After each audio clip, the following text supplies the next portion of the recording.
Français parlent aux Français.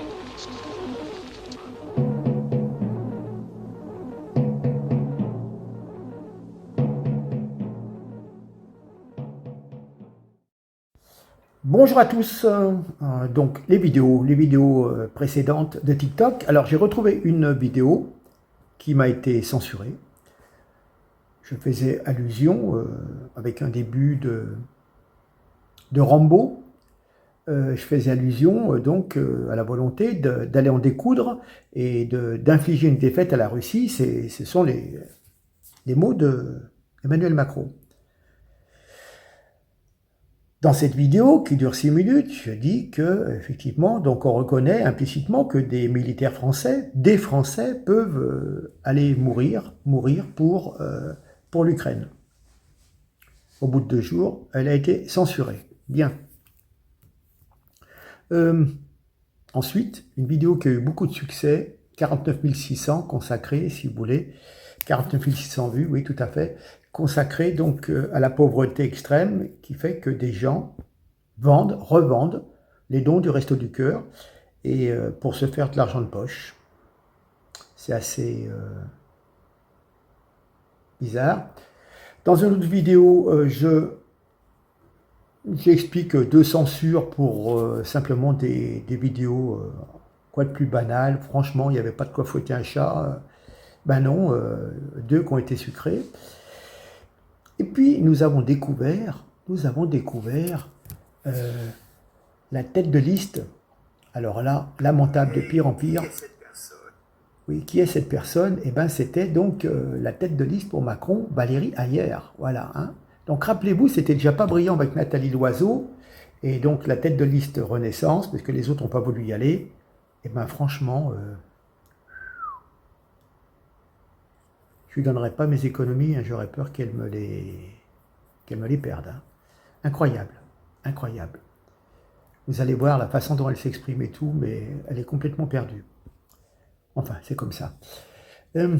Après, il y avait quelque chose... Ah oui, c'était avec Natacha Polony. Bon, j'ai repris un duo. Il ne s'agit même plus de la France, ni de son affaiblissement. L'affaiblissement de la France avec Natacha Polony, bon, qui explique certaines choses, et puis que, ben, effectivement, il y avait 12 bases de la CIA en Ukraine. Bon, c'est sûr que Poutine, quand il a vu ça, il s'est un peu excité. Et il n'y avait pas encore que la CIA, il y avait les laboratoires, etc. C'est elle qui le dit, on ne l'a pas censuré, c'est tant mieux. Et puis, j'avais donc, je me suis fait censurer, je suis en train de la chercher. Oui, voilà, c'était une vidéo avec un monsieur qui s'appelle Adrien Boquet, qui vit en Russie. Pourquoi? Parce que BHL, Bernard-Henri Lévy, a sorti que la France, plutôt que la Russie, qu'en Russie, les gens faisaient la queue, comme au temps de l'Union soviétique, pour acheter des œufs. Propagande, désinformation, fake news. Et cette vidéo a été supprimée, donc je reprenais le duo de cette personne qui était à Moscou et qui montrait dans un magasin, on ne voyait pas la différence avec un supermarché français, peut-être même mieux, tellement il était bien achalandé. Et bien sûr, il y avait des œufs, des alcools, des produits français, etc. Donc, d'ailleurs, on se demande où ils prennent les produits français, mais en tous les cas, ils étaient dans les rayons. Voilà. Bon, cette vidéo, je n'ai pas réussi à la retrouver. Donc, elle est passée à l'as, mais bon, c'était flagrant de montrer que BHL racontait n'importe quoi. Voilà. Je vous laisse regarder et puis, ma foi, j'attends vos commentaires. A plus, merci, au revoir.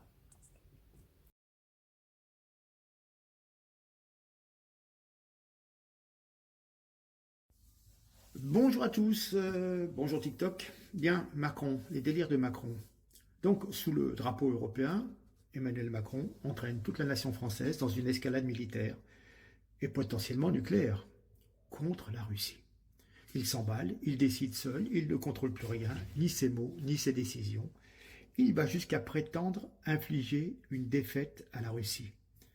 Donc il faut absolument mettre un contre-pouvoir pour retrouver le contrôle de notre politique étrangère, de notre diplomatie, de nos engagements militaires. Donc la tâche en revient à nos parlementaires français qui doivent se réveiller et qui doivent contrôler l'exécutif et se battre pour la paix plutôt que la guerre. Donc Emmanuel Macron vient de recevoir une gifle diplomatique d'envergure mondiale. Il était manifestement très loin dans sa, sémantique stratégique et diplomatique, trop loin et trop dans l'ambiguïté au point de se retrouver marginalisé, isolé sur la scène internationale.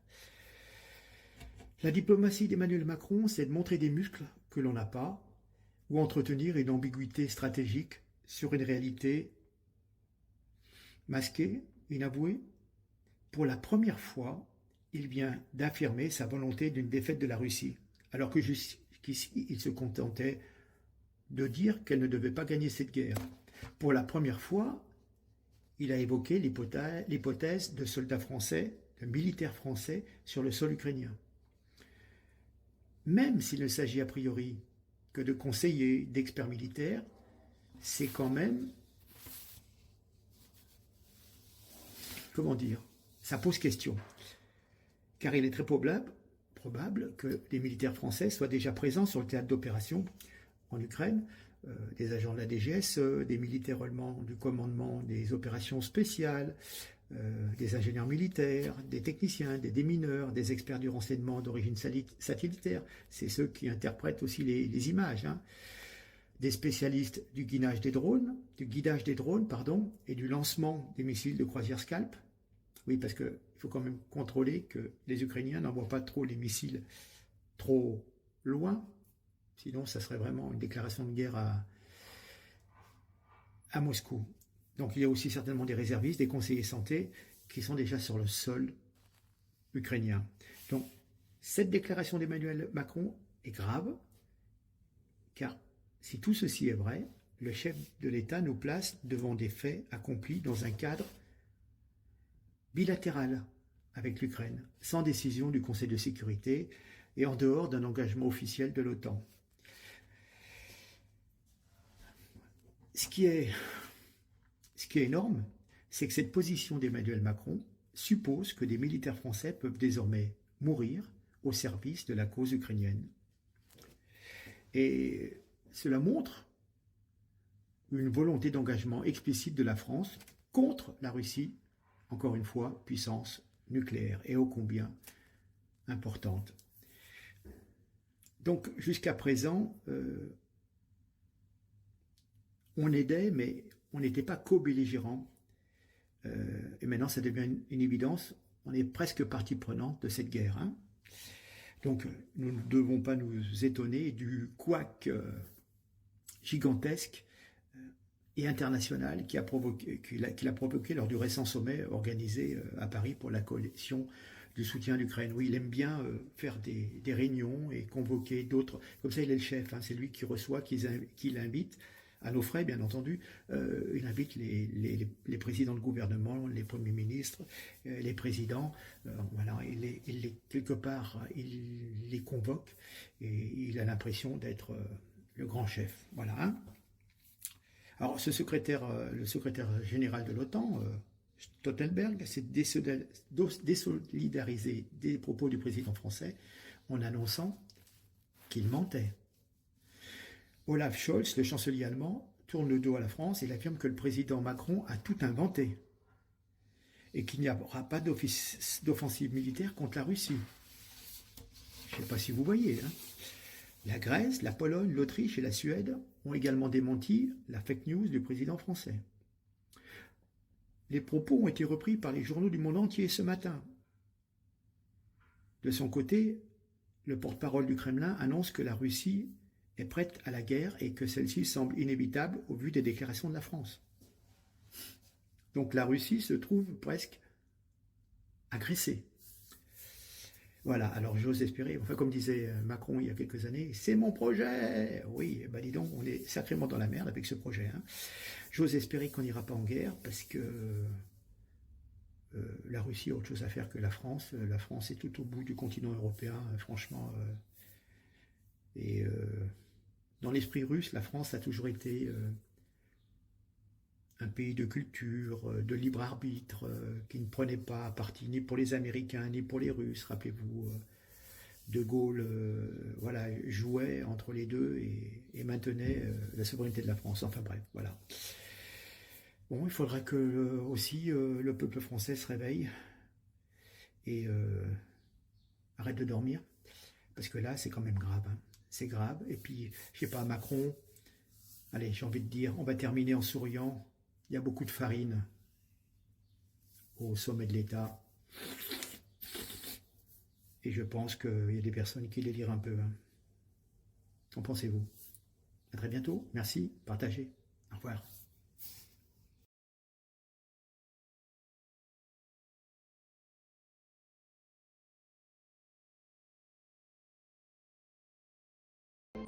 Mais derrière le folklore de Barbès, un autre marché voit le jour.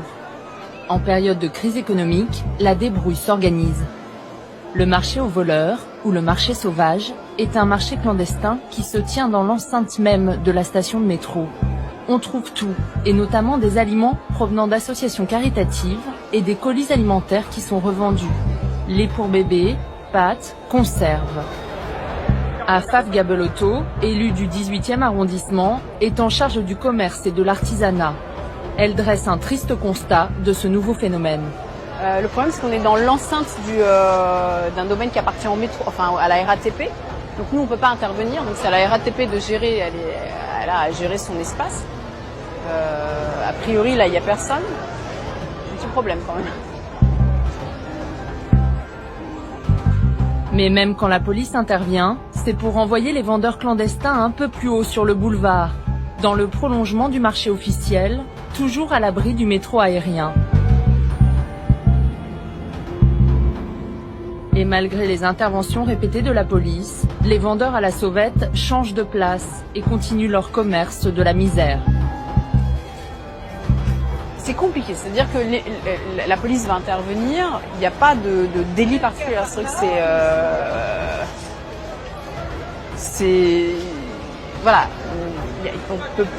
on va pas contraventionner, c'est compliqué à gérer, donc il va y avoir une fuite quand la police va arriver, etc. Mais aveu d'impuissance ou tolérance en période de crise, cette situation semble bien compliquée à gérer pour les autorités. Bonjour à tous, bonjour TikTok. Bon, mauvaise nouvelle ce matin, j'ai eu des avertissements de la part de TikTok. On me supprime des vidéos, mais on menace de fermer mon compte. Vous allez comprendre. Donc, effectivement, j'ai reçu un nouvel avertissement pour une violation récente. Donc, déjà début janvier, je vous parlais du passeport carbone, qui repose sur l'attribution à chaque voyageur d'un quota annuel de carbone qu'il ne peut dépasser. C'est d'actualité, c'est connu que on ne pourra plus partir en avion tous les week-ends, etc. etc. Hein, d'accord. Donc, vous aurez un quota, un passeport, et vous ne devrez pas dépasser un certain chiffre d'utilisation. Hein, et je m'étais basé aussi par rapport à un rapport d'Intrépide Travel qui prévoit que les passeports seront utilisés d'ici 2040. Rien de spécial, de complotiste. Eh ben non, c'est pas bien, c'est pas bon, c'est complotiste. Le 1er mars, une petite vidéo pour parler des propos d'Emmanuel Macron sur l'entrée en guerre de la France contre l'Ukraine. Donc évidemment, cette position suppose que des militaires français qui seront envoyés en Ukraine peuvent désormais mourir au service de la cause ukrainienne. Hein, et que si on menace la Russie, c'est qu'on veut s'engager beaucoup plus, d'une façon explicite, dans ce conflit. Ce sont les propos d'Emmanuel Macron. Eh ben non, ça enfreint les consignes de TikTok. Donc, en conclusion, je peux perdre l'accès à mon compte, voilà, car j'ai fait des violations. Je serai banni de TikTok. Donc, voilà où on en est. Je veux dire, il n'y a pas de racisme, il n'y a pas d'injure, il n'y a pas quoi que ce soit. Il y a juste une analyse de ce qu'on peut lire et un petit rappel en disant « Ah oui, mais attention, maintenant... s'il y a la guerre, les Français peuvent mourir. Nos enfants, nos petits-enfants. Eh ben non. Voilà, TikTok juge que la liberté d'expression à la française, c'est pas tout à fait ça. Bref, on voit qu'ils sont d'origine chinoise. Hein. Bref, voilà, partagez, désolé. Je vais tâcher d'en profiter, d'en faire 2-3 encore, mais je sais pas combien de temps ça va durer. J'ai fait appel, mais bon. C'est compliqué avec eux de pouvoir s'expliquer. Allez, merci en tous les cas pour vos commentaires. À bientôt, au revoir. Mais qui est cette personne? C'est la nouvelle tête de liste de Renaissance, qui s'opposera donc à Jordan Bardella. Oui, donc bonjour, cette dame, Madame Hayer, voilà. Hein. Alors, dans ses propos, elle nous explique, il faut expliquer l'enjeu de cette campagne électorale, le moment est grave. On a, à l'extérieur de l'Union européenne, mais aussi chez nous, des forces alliées de Poutine qui veulent déstabiliser nos démocraties et détruire l'Europe de l'intérieur. Et pour elle, le patriotisme, c'est l'état de droit, le droit des femmes à disposer de leur corps et la liberté de la presse. Eh ben, déjà, liberté de la presse, on passe du temps à nous censurer, j'en parle en connaissance de cause, et puis le droit des femmes à disposer de leur corps, ça concerne aussi les injections ARN? Ah non, peut-être pas. Voilà, hein. Donc vous pouvez le voir, et vous allez le voir, j'ai une vidéo de 15 secondes, surtout ne partez pas avant. Madame Hayer est parfaitement formatée pour reprendre le langage macronien, tout est de la faute du RN et de Poutine. Hein. Personne ne lui a indiqué que Navalny, selon les services secrets ukrainiens, est mort, non pas assassiné, mais d'un caillot de sang. Hein. D'ailleurs, une petite information, depuis le 23 février 2021, Amnesty International a déclaré ne plus considérer Navalny comme un prisonnier d'opinion du fait de ses discours de haine prononcés dans les années 2000, dans lesquels il prenait la violence et la discrimination sans jamais se rétracter. Rappelez-vous, je vous ai passé dans une récente vidéo des extraits où il comparait les musulmans et les Tchétchènes à des cafards à éliminer. Voilà, donc c'était un grand humaniste. Et puis, toujours selon Madame Hayer, toute personne contestant les accords de libre-échange et souhaitant des négociations et la paix en Ukraine dans le respect des droits des peuples à disposer d'eux-mêmes, eh ben, c'est être allié de Poutine. Voilà, hein, ne pas vouloir soutenir éventuellement certains néo-nazis. Je vous en parlerai dans une prochaine vidéo, c'est sidérant ce que j'ai pu voir. Mais voilà, hein, on est donc allié à Poutine. Hein. Moi, Poutine, c'est pas ma tasse de thé, mais quand on veut faire croire au camp du bien, non, c'est pas ça. Alors, regardez bien, 15 secondes, vous allez voir toutes les bêtises que cette dame fait.